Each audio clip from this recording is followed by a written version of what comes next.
ஸ்ரீமதே ராமானுஜாய நமக. திருக்கோளூர் பெண் பிள்ளை ரகசியம். இந்த தொடரிலே நாம் இன்று பார்க்க இருக்கும் வாக்கியம், மண் பூவை இட்டேனோ குருவ நம்பியை போல. பக்தியில் பலவிதம் உண்டு. ஒவ்வொருவரும் ஒவ்வொரு விதமாக தங்களுடைய பக்தியை வெளிப்படுத்துவது உண்டு. அவரவர் தகுதிக்கு ஏற்ப பக்தியை வெளிப்படுத்துவதும் உண்டு. முடிந்தவர்கள் 3 காலமும் பூஜை செய்து ஆராதனை செய்து வழிபடுவது உண்டு. நல்ல குரல் வளம் உள்ளவர்கள் நல்ல இசையால் இறைவனை ஆராதிப்பது உண்டு. நல்ல ஞானம் உள்ளவர்கள் பலவிதமான தத்துவார்த்த கருத்துக்களை எல்லாம் சொல்லி இறை வழிபாடு செய்வது உண்டு. இறை தொண்டாக கோவிலோட உழவார பணிகளை செய்து வாழ்பவர்கள் உண்டு. இறைவனுக்காக பூவெல்லாம் தொடுத்து மாலை தொடுத்து மாலாக்காரராக பணி செய்வது உண்டு. இப்படி ஒவ்வொருவரும் அவரவர் சக்திக்கு ஏற்ப அவரவர் தகுதிக்கு ஏற்ப என்ன செய்ய முடியுமோ செய்து தங்களுடைய பக்தியை வெளிப்படுத்துவது வழக்கம். அப்படி இருக்க ஒரு ஊரில் ஒருத்தர் வாழ்ந்து வந்தார். ஒரு சின்ன கதை. அந்த மனிதர் தன்னுடைய ராஜ்யத்தை ஆண்டு அந்த மன்னனை பார்க்க போனார். மன்னனை பார்க்க போகும்போது வெறுங்கையோடு போகக்கூடாது அப்படிங்கிறதுனால ஒரு எலுமிச்சம்பழத்தை எடுத்துன்னு போனார். அந்த எலுமிச்சம்பழத்தை மன்னனுடைய கைகளில் கொடுத்துட்டு ஒரு பெரிய தத்துவமான ஒரு விஷயத்தை சொன்னார். இதை கேட்ட உடனே மன்னன் பல்வேறு கேள்விகளை கேட்குறான். அவன் ஒவ்வொரு கேள்வியாக கேட்க இவர் பல்வேறு பதில்களை சொல்லி நிறைய விளக்கங்கள் தரார். விளக்கம் மட்டும் இல்லாமல் அந்த மன்னனுக்கு ஒரு சில பிரச்சனைகள் இருக்குது. அந்த பிரச்சனைகள் தீர்வதற்கான வழி மார்க்கங்களையும் சொல்கிறார். இப்படி கேட்டு மன்னனுக்கு ரொம்ப மகிழ்ச்சி ஏற்பட ஒவ்வொரு சந்தேகம் நிவர்த்தி பெறும்பொழுதும் அவன் ஏதோ பரிசு தரான். பரிசு கொடுத்து கடைசியில் பார்த்தான்னா ஒரு ஊர் 2 ஊருன்னு பாதி ராஜ்யத்தையே கொடுக்குறான். இதை வைணவ ஆச்சாரியர் ஒருவர் சொல்லுவார், எலுமிச்சம்பழத்தை கொடுத்து நாட்டை பெற்றது போல ரொம்ப எளிதாக செய்யக்கூடிய காரியம் என்னன்னா, துளசி மாலை இட்டு துளசி இலைகளை கொடுத்து எம்பெருமானுடைய பரமபதத்தை பெறலான்னு. அவ்வளவு எளிமையான ஒரு விஷயம்.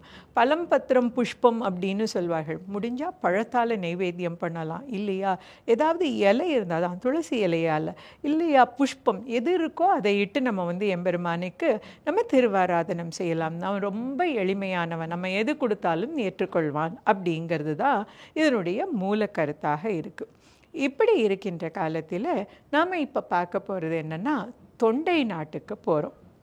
தொண்டை நாடு அப்படிங்கிறது இன்றைக்கி நம்ம தமிழக ஒரு அமைப்பை பார்த்தோன்னா நம்ம சொல்லுவோம் இல்லையா, வட வேங்கடம் முதல் தென்குமரி வரை இந்த பகுதியை தமிழ்நாடு அந்த காலத்தில். அதில் அந்த வட வேங்கடம் முதல் இருக்கக்கூடிய அந்த மேலே பகுதிக்கு தொண்டை மண்டலம் அப்படிங்கிற பெயர். இந்த தொண்டை மண்டலத்தை ஆண்டு வந்த மன்னனுக்கு தொண்டைமான் சக்கரவர்த்தி அப்படிங்கிற பேர். அவர் தொண்டைமானாக இருந்ததுனால இந்த பகுதிக்கு தொண்டை மண்டலம்ங்கிற பேர் வந்துதா, இல்லை தொண்டை மண்டலத்தை அவர் ஆண்டதுனால தொண்டைமான் சக்கரவர்த்திங்கிற பேர் வந்துதாங்கிறது நமக்கு சரிவர தெரியாது. 2இல் 1 காரணமாக இருக்கணும். எதுக்காக இந்த தொண்டை மண்டலத்தையும் வட வேங்கடத்தையும் சொல்கிறோம் அப்படின்னா, வைணவர்களுடைய வைணவ ஆச்சாரியர்களுடைய ஒரு நம்பிக்கை என்னன்னா, எம்பெருமான் அர்ச்சாவதார மூர்த்தியாக. அர்ச்சாவதாரம் அப்படிங்கிறது என்னென்னா, அவதாரம்ங்கிறது நமக்கு தெரியும், தசாவதாரம் எல்லாருக்கும் தெரிஞ்சது இல்லையா. எம்பெருமான் இந்த புவியில் அவதாரம் எடுத்து ஒரு காரியத்துக்காக அதனை செய்வது அது அவதாரம்னு சொல்கிறோம். அர்ச்சாவதாரம் அப்படிங்கிறது எம்பெருமான் திருக்கோவிலில் எழுந்தருளுவதை அர்ச்சையில் நாம் அர்ச்சித்து வழிபடுகின்ற அந்த மூர்த்தியாக எழுந்தருளுவதை அர்ச்சாவதாரம்னு சொல்கிறோம். அப்படி எம்பெருமான் அவன் திருப்பார்கடலேருந்து இங்கே அர்ச்சாவதார மூர்த்தியாக எழுந்தருளணும்னு நினச்சி தன் காலை முதலில் ஊன்றிய இடம் திருவேங்கட மாமலை. அந்த திருவேங்கட மாமலையில் இருக்கக்கூடிய எம்பெருமான், அதைத்தான் இந்த தொண்டை பகுதியின் தலைநகரம், தொண்டை பகுதியினுடைய துவக்கம்னு சொல்லலாம். அந்த திருவேங்கடமுடையானுடைய ஆலயம் இருக்கக்கூடிய அந்த திருப்பதி. இதை பொதுவாக ஆச்சாரியர்கள் எப்படி சொல்வார்கள் அப்படின்னா, நம்ம ஒரு நீர்நிலையில் குளிக்க போகிறோன்னு வச்சுப்போம், ஏரியோ குளமோ. அங்கே இறங்கினதும் என்ன செய்வோம், நம்ம கால் எங்கே பதியறதுன்னு அப்படி தொழாவி பார்த்து வைக்கிற மாதிரி வைகுந்தத்திலிருந்து வந்த பிரான் அப்படி பூமியில் தொழாவி வந்தானா, அப்போது இந்த வேங்கடமலையோட முகடு தட்ட அதிலே காலை பாவி நின்றான் அப்படின்னு சொல்வார்கள் அந்த வேங்கட மாமலை. இந்த வேங்கட மாமலையில் நம்முடைய ஆழ்வார்கள் எல்லாருமே மனதை பறிகொடுத்திருக்கிறார்கள். ஆழ்வார்கள்லேயே பெரியாழ்வார், ஆண்டாள், தொண்டரடிப்பொடி ஆழ்வார் இவர்கள்லாம் பெருமாளுக்கு மாலா கைங்கரியம் அப்படின்னு சொல்லக்கூடிய திருமாலை மாலையிட்டு பூமாலையிட்டு அர்ச்சித்து வழிபட்டிருக்கிறார்கள். இப்படி ஒவ்வொருத்தரும் ஒவ்வொரு மாதிரி வழிபடுகின்ற காலத்தில் இந்த தொண்டை பகுதிக்கு உட்பட்ட ஒரு ஊரில் ஒரு பாணர் குலத்தை சேர்ந்த ஒருவர் வாழ்ந்து வந்தார். இந்த பாணர் குலத்தை சேர்ந்த இவருக்கு தினமும் வேலை மண் பானைகளை செய்யறது. இந்த மண் பானைகளை செய்யறதுங்கிறதே அவருக்கு ஒரு பெரிய வேலையாக இருக்கும். காலையிலேருந்து இந்த மண் அதற்காக சேர்த்து அதற்கு பின்னால் அந்த பானையிட்டு அந்த பானையை காய வச்சு அந்த காய வச்ச பானையை விற்று பணம் சேர்க்கணும். இவ்வளோ பெரிய ஒரு வேலை. இதற்கு நடுவே அவர் ஒரு மிகப்பெரிய வைணவர். எம்பெருமானுடைய திருவாராதனையை விடாமல் செய்து கொண்டு வருபவர். அவருடைய வீட்டிலேயே ஒரு மூர்த்தியும் திருவேங்கடமுடியானுடைய மூர்த்தியையும் வச்சு வழிபட்டு வந்தார். இப்படி வழிபட்டு வருகின்ற காலத்தில் இவருக்கு வெளியில் போய் பூ வாங்கி வருவதற்கோ இல்லை தோட்டத்தில் செப்பனிட்டு ஒரு செடியை வளர்த்து பூவை வளர்த்து பறிக்கிறதுக்கோ இல்லை அந்த வளர்ந்த செடியில் உள்ள பூவை பறித்து தொடுப்பதற்கோ அவருக்கு நேரம் இல்லை. ஏன்னா இந்த மண் பானை செய்கிறதுலேயே இவருடைய நேரம் எல்லாமே போயிடுறதுனால அவருக்கு அதற்கான நேரம் இல்லை. அதனால் எம்பெருமானுடைய திருவழிபாடுக்கு அவர் என்ன செய்து வந்தார்னா, அவர் இந்த மண்ணை பிசைந்து பானை செய்ய ஆரம்பிக்கும் பொழுது ஒரு கை மண்ணை எடுத்து அதில் பூ செய்வாராம். எம்பெருமானுக்கு அர்ச்சிப்பதற்கான புஷ்பமாக இந்த மண்ணினால் செஞ்சு அந்த புஷ்பத்தை எடுத்துன்னு போய் தன்னுடைய இல்லத்தில் இருக்கக்கூடிய திருவேங்கடமுடையானுடைய திருமூர்த்தியினுடைய திருவடிகளில் சமர்ப்பித்துட்டு தன்னுடைய வேலை செய்வதையே நித்திய வழக்கமாக கொண்டிருந்தார். எம்பெருமானுக்கு தன்னுடைய திருவிளையாட்டை காட்டணும்னு தோணித்து காலமாக ரொம்ப நாட்களாக நடந்துட்டு வரக்கூடியது இந்த ஒரு வழக்கம். இதை உலகத்துக்கு அறிவிக்கலாம் அப்படின்னு அவன் நினைத்தான். அவன் என்ன செய்ய ஆரம்பித்தான்னா, இந்த குருவனூர் அப்படிங்கிற இந்த ஊரில் எங்கேயோ ஒரு கிராமத்தில் மண்பானை செய்யும்பொழுது சேர்ந்து அர்ச்சிக்கப்பட்ட அந்த பூவை திருவேங்கடமுடையான் வீட்டில் இருக்கக்கூடிய மூர்த்திக்கு அர்ச்சிக்கப்பட்ட பூவை திருவேங்கட மாமலையில் இருக்கக்கூடிய திருவேங்கடமுடையான் தன்னுடைய திருவடியில் காட்டுறான். இதற்கு முன்பே நாம் பார்த்துருக்கோம்.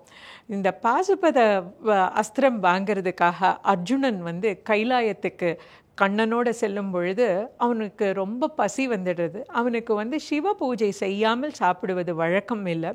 அப்போது ரொம்ப பசிக்கிறதுன்னொடனே கண்ணன் சொல்லுவான், நீ எனக்கே பூஜையை பண்ணிவிடு, நம்ம சாப்பிட்டுடலாம் அப்படின்னு. ஆனால் கண்ணன் சொன்னதில் அர்ஜுனனுக்கு நம்பிக்கை இல்லை. உனக்கு பண்ணினா எப்படி அது சிவபெருமானுக்கு செஞ்ச பூஜை ஆகும்னு.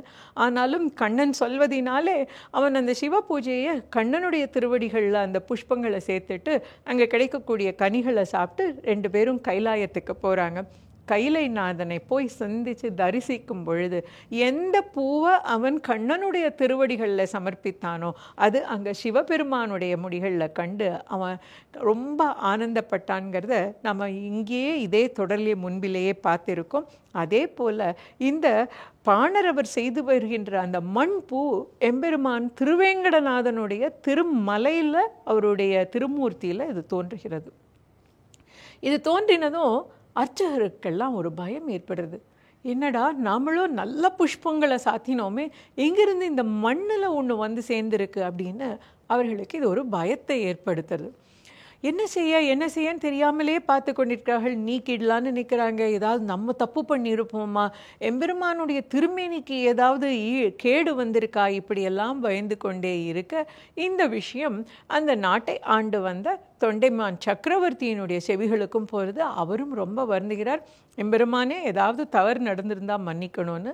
இப்படி அவர் வேண்டி வரும் ஒரு நாளில் ஒரு இரவில் எம்பெருமான் அவருடைய கனவில் வருகிறார். சொல்கிறார், அப்பா இது பயப்படுவதற்கு ஒன்றும் இல்லை. என் அடியார் ஒருவர் அங்கே பானை செய்யும் பொழுது என் செய்து தருகின்ற அந்த மண் பூ அவர் இல்லத்தில் சமர்ப்பிப்பது தான் இங்கே திருவேங்கட மலையில் எனக்கு வந்து சேருகிறது அப்படின்னு சொல்ல, தொண்டைமான் உடனடியாக தன்னுடைய பரிவாரங்களோடு இந்த மண்பானை செய்கிறவர் யாருன்னு தேடி போய் அவரை பார்க்கிறார். அவருடைய இயற்பெயர் என்னங்கிறது நமக்கு தெரியாது. இப்படியாக தொண்டைமான் வந்து மிகப்பெரிய வைணவ பக்தராக இப்படி மண் பூவை இட்டு எம்பெருமானுக்கு தினமும் அர்ச்சிக்கிறாரே அப்படின்னு பார்த்த அந்த மனிதரை தான் குருவ நம்பி அப்படின்னு நாமமிட்டு அழைக்கிறோம். அந்த குருவ நம்பியிட்ட மண் பூவை எம்பெருமான் மனதுக்கு உகந்ததாகி தினமும் ஏற்ற அந்த வைபவத்தை திருக்கோளூர் பெண் பிள்ளை இங்கு ராமானுஜ முனிவரிடம் எடுத்து கூறுகிறார்.